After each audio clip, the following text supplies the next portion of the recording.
Hi students, आज मैं आपके सामने फिर से आज के इम्पॉर्टेंट इवेंट्स लेके आई हूँ।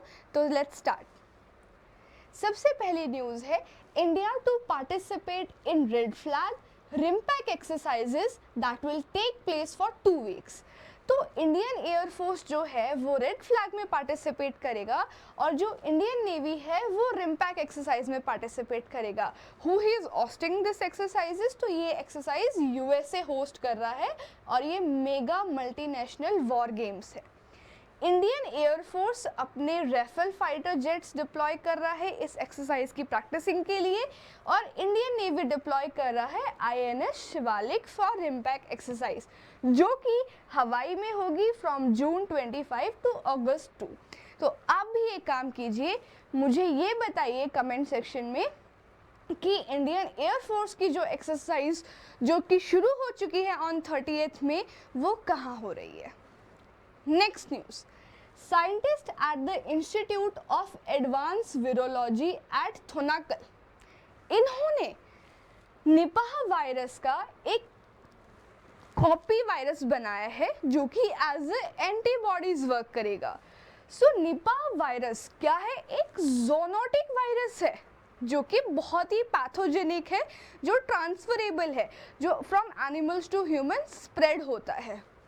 और अगर हम इसके फैटिलिटी रेट के बारे में बात करें तो इसका फैटिलिटी रेट 80% है, यानी कि मरने के चांसेस 80% है। फर्स्ट ब्रेकआउट इस निपा वायरस का कहाँ हुआ था? तो मलेशिया में एंड सिंगापुर में हुआ था। अब चलते हैं अगली न्यूज़ पे। मुल्ला पेरियार डैम, ये डैम अक्सर चर्चा में रहता है क्योंकि ये केरला एंड तमिलनाडु के बीच के एक कॉन्फ्लिक्ट को राइज करता है क्योंकि ये डैम बिलोंग्स टू केरला, ये है केरला में पर कंट्रोल तमिलनाडु कर रहा है। How is it possible? क्योंकि जब ब्रिटिशर्स टाइम जोन चल रहा था तो एक लीज हुई थी। You can research on that lease. अगर मैं उसके बारे में बताने लग गई तो ये वीडियो बहुत बोरिंग हो जाएगी, तो मैं उसे अभी यहाँ पे डिस्कस नहीं कर रही हूँ। बट इस कॉन्फ्लिक्ट के पीछे जो रीज़न था वो लीज था, ठीक है। तो इस कॉन्फ्लिक्ट को सॉल्व करने के लिए एक एक्सपर्ट कमेटी बनाई गई थी जो कि ministry of environment, forest and climate change ने बनाई थी। क्या करने के लिए? Which was suppose to consider Kerala's request. Kerala ने रिक्वेस्ट की थी कि जो उनके टर्म्स ऑफ रेफरेंसेस हैं, जब कॉन्फ्लिक्ट होता है तो कहीं तो बातचीत होगी, माइंड मीटिंग होगी, तो टर्म्स बनेंगे। उन टर्म्स के लिए ये मीटिंग हेल्ड होनी थी बट ये कैंसिल हो गई। अब ये रीशेड्यूल की जाएगी, इसलिए ये न्यूज़ में है। तो आपको इस मुल्ला पेरियार डैम की लोकेशन ध्यान में रखनी है, ये कौन सी रिवर पे है ये ध्यान पे रखना है।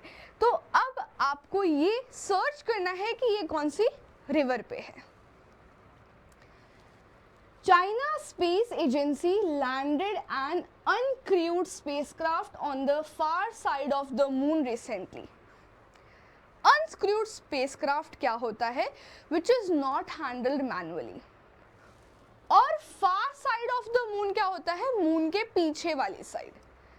चाइना आपको पता है साइंटिफिकली बहुत एक्टिव है, तो उन्होंने ये लॉन्च किया था मार्च 5 रॉकेट से। कहाँ से? From Wenchang space launch centre on southern island. ये कब लॉन्च किया गया था? आज से 53 डेज पहले। सो ये कल लैंड हुआ है, इसलिए आज की न्यूज़ में ये है। अब एज यूजुअल मैं आपके लिए 2 क्वेश्चंस लेके आई हूँ।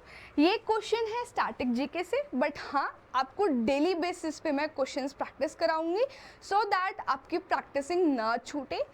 So let's start. National commission for backward classes acquired a constitutional status in which year? 2012, 15, 18 और 22। प्लीज़ आप सब सर्च कीजिए और मुझे कमेंट बॉक्स में आंसर कीजिए।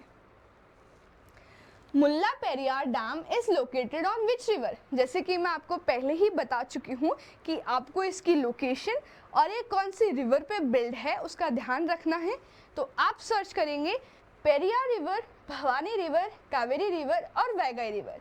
ऐसे ही आपको शॉर्ट कैप्सूल में डेली न्यूज़ समझनी है तो आपको मेरे साथ बने रहना पड़ेगा। एंड आई अश्योर यू, मैं आपको इजी वे में न्यूज़ डेली की समझाऊंगी और आपका पार्ट इजी करूंगी। Thank you students.